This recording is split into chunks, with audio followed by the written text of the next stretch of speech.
अस्सलाम वालेकुम जी, की हाल है सारे भरा? उम्मीद करना ठीक ठाक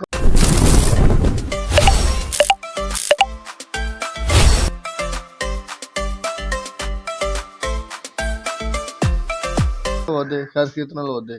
गल है कि जनाब तुसीं गुड्डियां उड़ा दे जे ते तुहाडे वास्ते बड़ा जनाब पखंड बनया होया। ते इधर वेखो ए बेचारा कां 3 घंटे हो गए ने ओह निम्म उत्ते फसिया होया सी। हुण इहनूं कड्ढिआ वास नाल ते फड़ के लिआए आ। ए वेख लो ए गुड्डियां वाली डोर है। ए बेचारे दी जान भी जा सकदी सी। वेखो इहदे गल नूं पिया वे ते एह इंसानियत नहीं हैगी। तुसीं बंदे बनो ते छड्ड दो कम। एह सिक्खां दा कम्म है। ते ए वेखो ए बेचारे दा की जान इहने तुहाडा की जान कीता। कोई अपना आप नूं इंसानियत च रखो, इंसान बनो। तुसीं जानवरां नालों बदतर हो गए जे। हाँ जी, ते मेरी वीडियो हर बंदे वास्ते जिहड़े गुड्डे उडांदे ने उन्हां वास्ते। हाँ जी, ते ए वेख लो हुण ए बेचारा उड्ड नहीं सकदा। घंटा 3 घंटे हो गए ने फसिआ। सर्दी उत्तों वेख लो किन्नी है। आपां तां इंसान आ, हर चीज़ पाई होई, आपां नूं कुछ भी नहीं होंदा। हुण रज़ाई चों निकले आ। ए वेख लो ए तुहाडे सामने।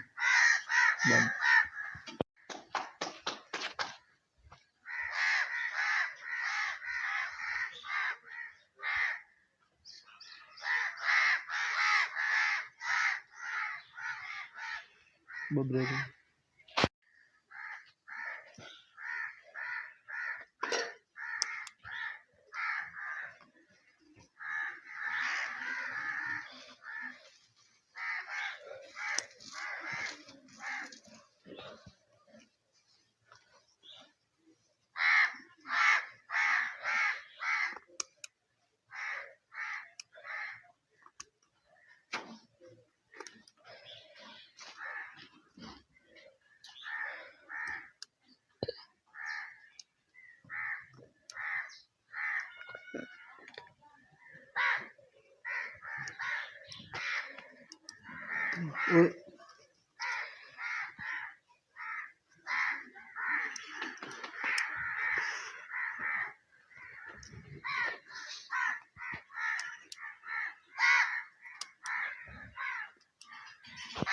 लो जी, वेखो सारा आपां जनाब कड्ढ कुड्ढ दित्ती डोर। तां मौके करता आपां इहनूं रोटी खवाने आ। फिर आपां इहनूं छड्ड दिन्ने। लिआओ रोटी लिआओ, रोटी लैके आ। इवें नहीं खानी, छोटियां छोटियां करो। ये चुंझा बड़ियां मारदा है जी। असीं तो इस तरह खाऊंगा। चल खा ला। चल नहीं मूड हैगा इहदा, मूड नहीं खाण दा। चल लो जी हुण छड्डण लगे आ। ये नहीं खाओ रोटी ते असीं इहनूं छड्डूंगा आपे।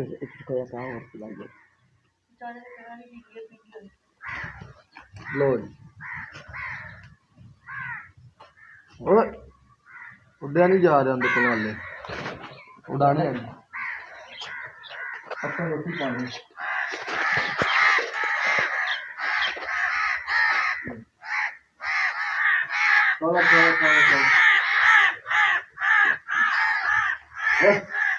चल चल चल उड़ जा उड़ जा उड़ जा चल उड़ जा उड़ जा उड़ जा।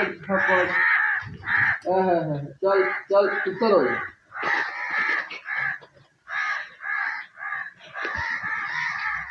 लो जी हुण आपे चला जादा। सारे भरा लाइक करो, फॉलो करो, शेयर करो, कमेंट करो। ओके।